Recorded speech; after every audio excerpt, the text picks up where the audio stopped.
यहाँ तक तो बच्चों की बात है, और इससे आगे अगर उम्र में चले जाएँगे 12-13 साल से ऊपर, तो मैंने आपको बताया वो थ्रिल के लिए भी झूठ बोलेंगे, वो अपने मर्ज़ी की ज़िंदगी गुज़ारने के लिए भी झूठ बोलेंगे, वो पीयर प्रेशर की वज़ह से भी झूठ बोलेंगे। तो उसको भी मतलब कम्युनिकेशन के ज़रिए ही आपको बेहतर करना होगा। मैंने ये देखा है कि जब मैं झूठ और सच के बारे में लोगों से बात करती हूँ, तो एक तो माँओं का ये बहुत बड़ा मसला होता है कि बच्चे झूठ बोलते हैं और हम उसको कैसे ठीक करें। लेकिन एक मसला उससे भी बड़ा सामने आता है, और वो ये है कि जी, फैमिली मेंबर्स कुछ ऐसे हैं जो कि झूठ बोल रहे होते हैं, या जिसको मैं कह सकती हूँ कि मैनिपुलेटिव किस्म की फैमिली डायनामिक्स होते हैं। उसमें फिर सारे फैमिली मेंबर्स स्टक हो जाते हैं, बहुत डिसफंक्शनल किस्म की एक्टिविटीज़ हो रही होती हैं, और घर में कोई ना कोई एक ऐसा फ़र्द ज़रूर होता है, चाहे वो इमीडिएट फैमिली में मौजूद हो, एक्सटेंडेड फैमिली में मौजूद हो, जिनके बारे में अक्सर होता है कि ये झूठ बोलते हैं, मैनिपुलेट करते हैं सिचुएशंस को। मैंने ऐसे नहीं कहा होता, मुझे हस्बैंड से डाँट पड़ जाती है, या ये कि रिश्तेदारियों में कॉम्प्लिकेशंस आ जाती हैं, तो मुझे नहीं समझ आती कि इन मामलात को कैसे दुरुस्त किया जाए। तो थोड़ी-सी बात इसके ऊपर भी आज कर लेते हैं। सबसे पहली बात तो है कि प्रोसेस को इसको अंडरस्टैंड करना है कि मैनिपुलेटर होता कौन है। मैनिपुलेटर जो होता है वो एक ऐसा इंसान होता है जो सोशल इन्फ्लुएंस होता है ना, यानी कि जो घर के बाकी अफराद होते हैं उनके ज़रिए किसी भी सिचुएशन, इंसान या कोई भी मामला है उसको कंट्रोल करता है। और कंट्रोल इस तरह करता है कि लोग क्या सोच रहे हैं, क्या महसूस कर रहे हैं, कैसे सिचुएशन को परसीव कर रहे हैं, उसको वो अफ़ेक्ट करता है। जब भी कोई शख्स मैनिपुलेट करता है, तो जिसको मैनिपुलेट किया जा रहा था उसके लिए बड़ा कन्फ्यूज़िंग हो जाता है। आप अक्सर देखेंगे, अगर हम सब अपनी ज़िंदगी में सोचें, तो जिस शख्स ने भी अगर हमें मैनिपुलेट किया तो हम कन्फ्यूज़ हो गए हैं। कभी हम कहते हैं वो तो बड़ा नेक इंसान है, फिर हम कहते हैं लेकिन उसने ऐसी बात क्यों की, मुझे समझ नहीं आ रही। फिर हम कहते हैं कि पता नहीं, मतलब अच्छा उसका दिल साफ़ ही होगा, या कभी हम कहते हैं कि अच्छा वो इतना बुरा इंसान है। यानी हम खुद ही कभी उसकी तरफ से जवाज़ देते हैं, कभी उसकी तरफ से मुतनफ़्फ़िर हो जाते हैं, समझ नहीं हमें आ रही होती। ये वो लोग होते हैं कि वो आपको कंट्रोल करते हैं, और आपकी जो मतलब चॉइसेस की है ना रिस्पॉन्सिबिलिटी, वो भी अपने हाथ में रखते हैं, और वो आपसे एज सच मदद नहीं लेते। यानी अगर उनको कोई आपसे फ़ायदा हासिल हो सकता है, तो एक तरीका होता है पोलाइटली मांगने का, वो इस तरह नहीं मांग पाते। लेकिन वो क्या करते हैं कि आपको कंट्रोलिंग के तरीके से ना वो घेर कर लाते हैं। उनको ये नहीं नज़र आ रहा होता कि मेरे इस तरीके से सिचुएशन को हैंडल करने से, जिसमें मैनिपुलेशन भी आ रही है, जिसमें झूठ भी आ रहा है, जिसमें सिचुएशन को उस तरह प्रेज़ेंट किया जा रहा है जैसे कि एक्चुअली वो है नहीं। ये सब कुछ करने से दूसरे इंसान को कितना नुकसान पहुँच रहा है, उनको नहीं एहसास हो पाता। ये नहीं कि वो सख्त दिल हैं। कुछ लोग ऐसे भी कहते हैं नहीं उनको सब समझ आ रही होती है, लेकिन नहीं फिर भी उन्होंने ऐसे करना है। ये बात नहीं होती है। उनका क्योंकि स्टाइल डिफरेंट है सिचुएशंस को डील करने का, इस वजह से ये मसला ऐसे हो जाता है। तो जो इंसान स्कीम करता है, किसी और तरीके से सिचुएशन को हैंडल करता है, वो एक किस्म का ट्रैप बना देता है। उसके ज़रिए एक इंसान की फीलिंग्स, उसका थॉट प्रोसेस, उसके बिहेवियर को चेंज करना शुरू कर देता है। थोड़ा-सा अगर हम और इसको समझने की कोशिश करें, तो इसमें करने की ज़रूरत क्या है? पहली चीज़ तो ये कि हमें ये देखना चाहिए कि जब भी हमारे ख़ानदान में कोई ना कोई मैनिपुलेट करने वाला है, और हर शख्स की ज़िंदगी में कोई ना कोई शख्स ऐसा होता है, उसका स्टाइल ऐसा होता है, तो वो क्या कर रहा है, सबसे पहले आपने देखना है कि उससे कौन-कौन अफ़राद जो हैं वो अफ़ेक्ट हो रहे हैं। फिर ये कि अपने आप को रिएक्टिव अप्रोच से बचाना है। ये जो होता है मुँह बना लेना, लड़ाई-झगड़ा शुरू कर देना, अपने बच्चों को मारना-पीटना शुरू कर देना, स्पाउसेज़ में आपस में लड़ाई-झगड़े शुरू हो जाते हैं, उस शख्स को कोई बातें सुना देना, ये नहीं करना। बल्कि गौर-व-फ़िक्र करना है कि क्यों ये सब कुछ हो रहा है, और वो शख्स क्या हासिल करना चाह रहा है। अगर वो मैनिपुलेटर है तो वो भी सोच सकता है कि मैं क्या विक्टिम को दे रहा हूँ, क्या कर रहा हूँ। फिर ये कि डिफेंसिव एटीट्यूड नहीं होना चाहिए, क्योंकि जो इंसान भी डिफेंसिव हो जाता है, अब आप सच्चाई तक नहीं पहुँच सकते, अब आपको समझ ही नहीं आती कि इस मामले को मैंने डील कैसे करना है। जो मैनिपुलेटिव लोग होते हैं ना, वो अपनी अपनी बात को बड़ा घुमा-फिरा के बड़ी खूबसूरती से प्रेज़ेंट करते हैं। क्योंकि उन्होंने नियत ही की होती है कि ये मुझे हासिल करना है, और उसके लिए जो भी बिहेवियर या तरीका जिससे वो हासिल हो जाता है उसको जस्टिफाई करते हैं, कन्विंसिंग तरीके से जाते हैं और अपनी बात मनवा लेते हैं। और उनको ये नहीं नज़र आता कि वो जो तरीका इख्तियार कर रहे हैं वो गलत है। उनको ये नहीं समझ आती कि हम किसी को मैनिपुलेट कर रहे हैं। उनको ये नहीं पता चलता कि हम किसी इंसान को विक्टिम होने की फीलिंग जो है वो दे रहे हैं। अब ऐसे इंसान से इंसान कैसे कोप करे जब हमें लगे कि ऐसे लोग हमारी फैमिली में मौजूद हैं? सबसे पहले तो हमें अंदाज़ा होना चाहिए कि ऐसे अफराद किन तरीकों से ये काम कर रहे होते हैं। और हम थोड़ा-सा क्रिटिकल रहें कि हम बहुत ज़्यादा यानी कि उनकी नीयत की ख़राबी की तरफ ना जाएँ कि हर बात पे सोचें इनकी नीयत ख़राब है। हम सिर्फ़ ये अपने आप को पैगाम दें कि वो मेरा पर्सपेक्टिव नहीं समझते, बल्कि वो अपनी बात करते हैं और उनका अपना एक करने का तरीका है, वो उसी तरह से समझते हैं कि ये काम हो सकता है, ये चीज़ हासिल हो सकती है। उसके दिमाग के अंदर क्या चल रहा है ना, उसको समझने की कोशिश करें। फिर ये कि अपने आप को समझने की कोशिश करें। आप देखें कि मेरे ऊपर इसके क्या-क्या असरात होते हैं। फिर ये कि अपने आप से सवाल उठाएँ कि क्या मैं वो सोच रही हूँ जो मैं सोचना चाह रही हूँ? या क्या मैं एक आउटसाइडर की नज़र से देखूँ तो इसको बेहतर तौर पे हल कर सकती हूँ? आप देखिए कई दफ़ा ख़ास तौर पे टिपिकली जब किसी ख़ातून की अपने ससुराल वालों के मामले में ऐसी सोच होती है और वो अपने किसी जानने वाले को कन्विंस कर के बता रही होती है, मेरी सास बहुत चालाक हैं। और वो सुनने वाला कई दफ़ा सोचता है इतनी चालाक भी नहीं लग रही है आंटी बेचारी, मतलब इतनी बुरी नहीं लग रही हैं जितना ये इनकी बहू बता रही है।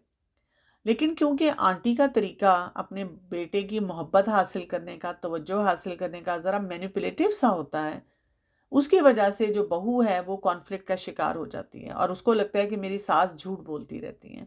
या यही बात कई दफ़ा सास को भी लगती है कि मेरी बहू जो है वो झूठे इल्ज़ाम लगाती है, झूठी बातें जो है वो करती रहती है।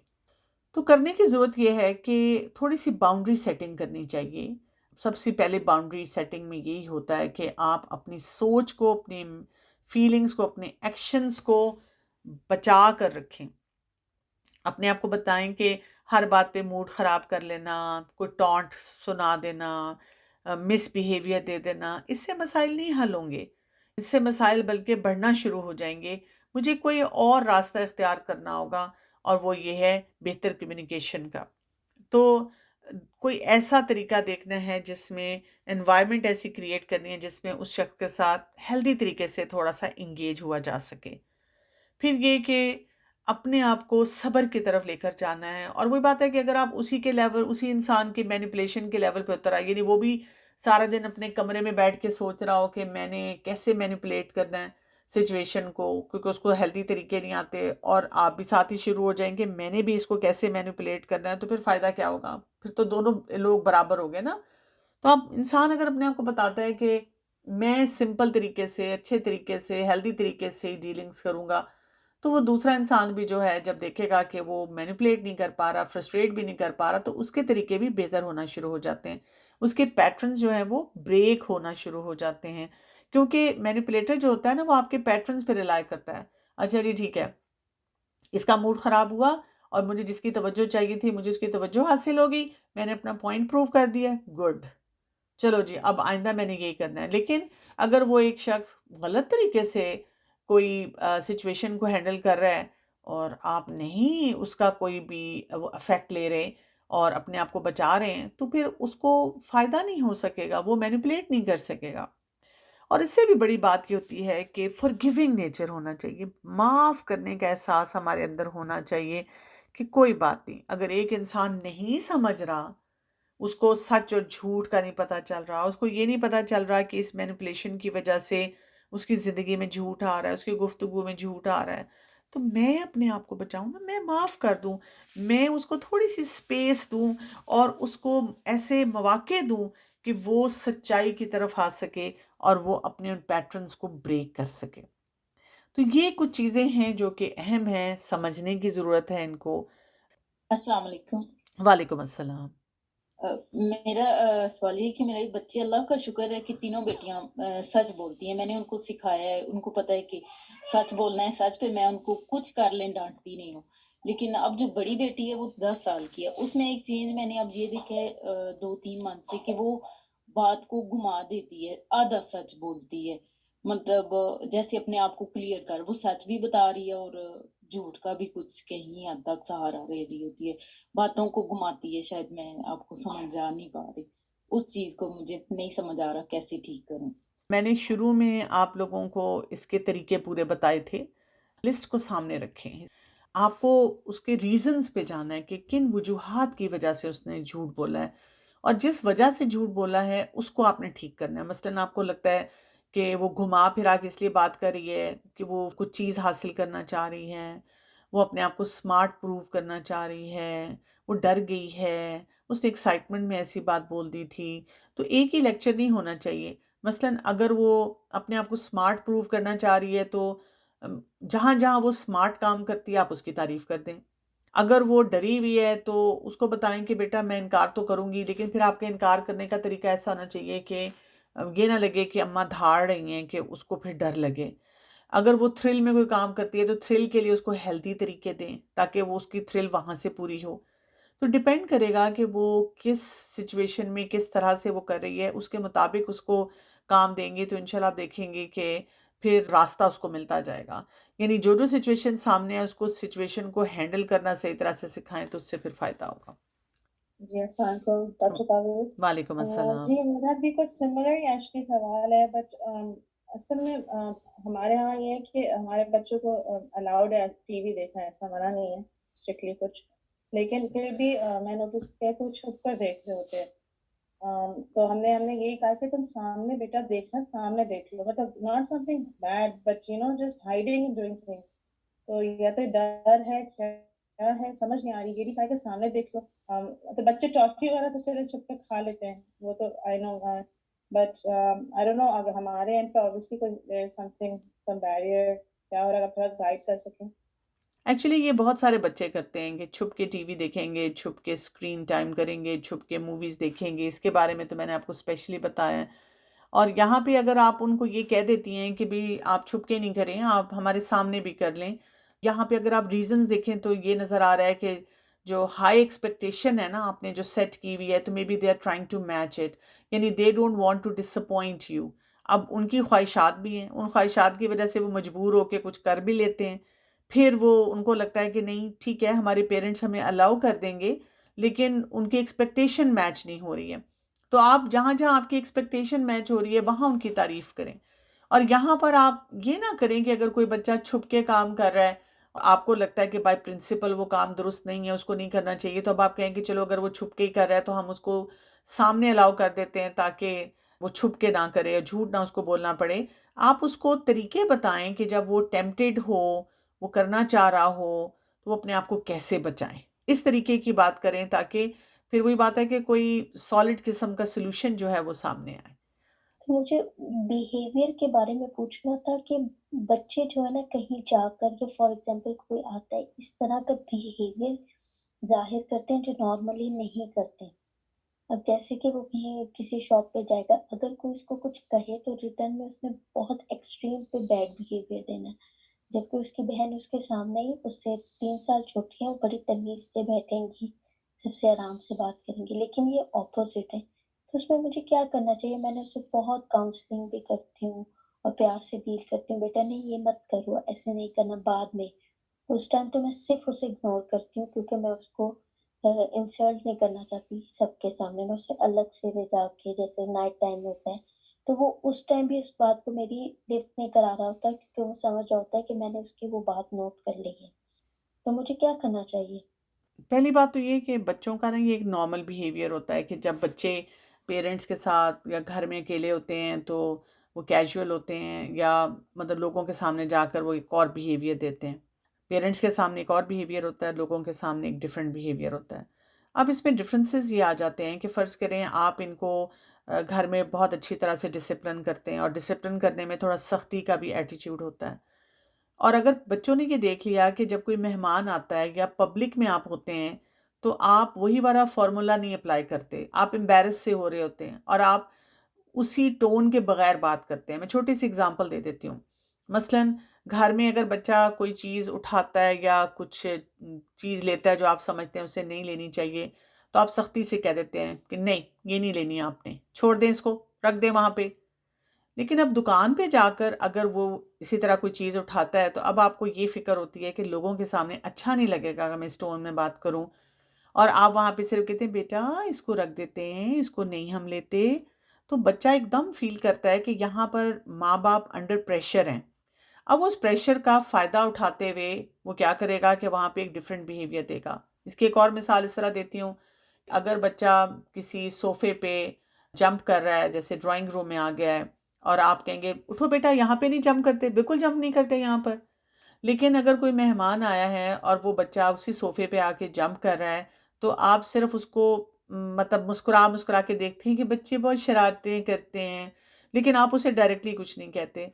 तो बच्चा फिर पिक करता है कि ये 2 डिफ़रेंट किस्म के रवैये हैं, तो जब लोग होंगे तो मेरे वालिदैन मुझे उस तरह से डील नहीं करेंगे, तो मैं जो दिल चाहता है वो कर लूँ। तो इसका तरीका ये होता है कि चाहे आप लोगों के दरमियान हैं या आप तन्हा हैं, आपने एक ही अंदाज से बच्चे को डिसिप्लिन करना होता है, जिसमें रिस्पेक्ट भी होती है, फर्मनेस भी होती है, बदतमीज़ी नहीं होती, लेकिन बच्चे को सही रूल्स दिए जाते हैं। मसलन घर में भी अगर बच्चे ने कोई गलत चीज़ उठाई है, तो पहले तो बच्चे को क्लैरिटी से बताया जाता है कि बेटा कौन-कौन सी चीज़ें आप उठा सकते हैं, छेड़ सकते हैं और कौन सी चीज़ें नहीं छेड़ सकते। अब अगर बच्चे ने कोई वो चीज़ छेड़ी है जो कि नहीं छेड़नी चाहिए, तो आप उसको कहते हैं कि बेटा मैंने आपको समझाया था कि ये चीज़ आप नहीं छेड़ेंगे, और अगर फिर भी वो छेड़ता है तो आप कहते हैं आई एम सो सॉरी बेटा, ये आपको मुझे देनी पड़ेगी। अब आप दुकान पे गए, तो दुकान पे भी जाने से पहले बच्चे को याद दिलाते हैं कि हम शॉपिंग के लिए जा रहे हैं, वहाँ पर आप कोई भी ऐसी एक्स्ट्रा चीज़ नहीं उठाएँगे। अब अगर बच्चा उठा लेता है तो आप उसी टोन में कहेंगे, बेटा मैंने आपको समझाया था कि ये अब आप नहीं देंगे, तो आई एम सो सॉरी, ये भी हम नहीं ले सकते, इसको वापस रख दें। इसी तरह मेहमान के सामने भी कोई मेहमान आ रहा है, तो बच्चों को पहले से बता दिया कि बेटा आपको पता है मेहमान आ रहे हैं और उस टाइम पे आप सोफे पे वहाँ जंप नहीं कर सकते। बच्चा आया, उसने जंप करना शुरू किया, तो आप उनको मेहमान के सामने कहते हैं, बेटा मैंने आपको बताया था ना कि सोफे पे हम जंप नहीं करते, चलिए शाबाश आप अपने कमरे में जाएं। तो बच्चों को जब एक ही टोन में वो मैसेज मिलता है, तो फिर आहिस्ता आहिस्ता बच्चे इंप्रूव हो जाते हैं। वो जब हमारा ही कॉन्फ्लिक्ट देखते हैं जहन में और बातचीत में, तो फिर उनको वो उसका जो है वो फ़र्क लगना शुरू हो जाता है, जिससे वो फिर घबरा जाते हैं। अच्छा जी, यहाँ पे एक रिटन क्वेश्चन भी आया हुआ है कि please suggest some healthy ways of thrill. Healthy ways of thrill, रस्सी कूदना, भागना, दौड़ना, सीढ़ियों से ऊपर नीचे जाना, कमरे की सफाई उनसे करवाना, बर्तन उनसे धुलवाना, डिपेंड करता है बेटा है, बेटी है, ऐज क्या है। तो थ्रिल तो आप किसी भी चीज़ में जो हेल्दी चीज़ें होती हैं, नमाज़ पढ़ना, तहज्जुद पढ़ना, फजर के बाद वॉक करना, इन सब में आप थ्रिल ऐड कर सकते हैं। ये तो अब आपकी अपनी घर के डायनामिक्स हैं, आपके बच्चों की एज है, उनके इंटरेस्ट हैं, उसके मुताबिक। अस्सलाम वालेकुम। जी, वालेकुम अस्सलाम। एक्चुअली मेरा क्वेश्चन मुझे इधर थोड़ा-सा इश्यू हो रहा था कि थोड़ी सिचुएशन ऐसी है कि हमारी अभी पोस्टिंग ड्यू है, लेकिन कब ड्यू है ये नहीं पता और अभी होती भी है कि नहीं होती। मतलब मेरी और हस्बैंड की थोड़ी-सी वो हुई कि मेरी सास ने मेरे से पूछा कि अभी पैकिंग स्टार्ट की है, तो मैंने उनको कहा कि नहीं, तो मेरे हस्बैंड ने मुझे कहा कि तुम्हें कह देना चाहिए था कि कर दी है, करना शुरू कर दिया। मैंने कहा मैं क्यों झूठ बोलूँ? तो कहते हैं इसमें वो खुश हो जाती हैं तो तुम्हें क्या मसला था?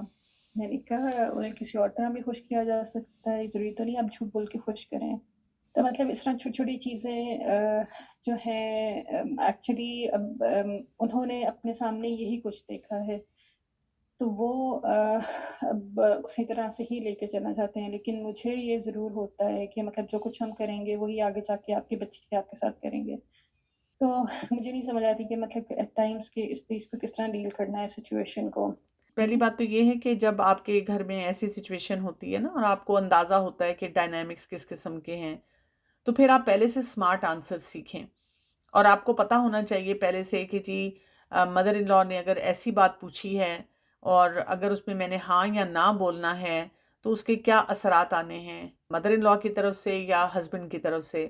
तो वही बात है कि आप झूठ नहीं बोलेंगी, लेकिन आप कोई ऐसी बात कर देंगी जो दरमियानी सी होगी। मसलन इसी सिचुएशन के लिए जब वो आपसे कहती हैं कि जी आपने पैकिंग की, तो आप एक बिल्कुल वो जिसे कहते हैं ब्लंटली ना कह दें कि नहीं अभी तो नहीं की। आप कहें कि जी बस अब शुरू ही करने वाले हैं और साथ उनसे कुछ मशवरे लेना शुरू कर दें। आपका क्या ख़्याल है, पहले किस चीज़ को पैक करना चाहिए, पहले क्या रखना चाहिए, या कोई और टॉपिक इंसान चेंज कर देता है। अपने हस्बैंड की तरफ ही आप इशारा कर देती हैं कि वो इस सिचुएशन को थोड़ा-सा हैंडल कर लें।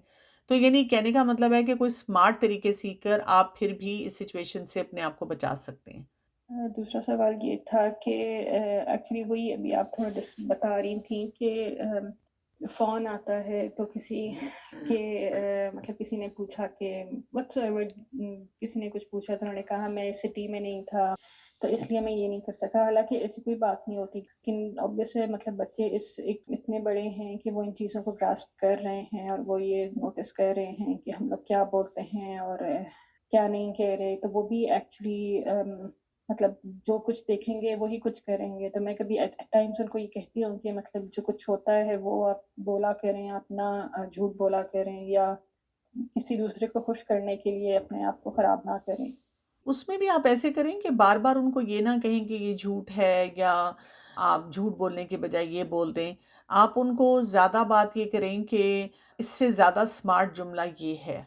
आप नोट करें कि अगर उनमें आहिस्ता-आहिस्ता तब्दीली आ रही है, तो फिर वो मज़ीद स्मार्ट जुमले सीखेंगे, तो उससे भी उनको फ़ायदा होगा। दूसरा ये कि जैसे हस्बैंड के साथ बैठ के रोल मॉडलिंग पे बात करें।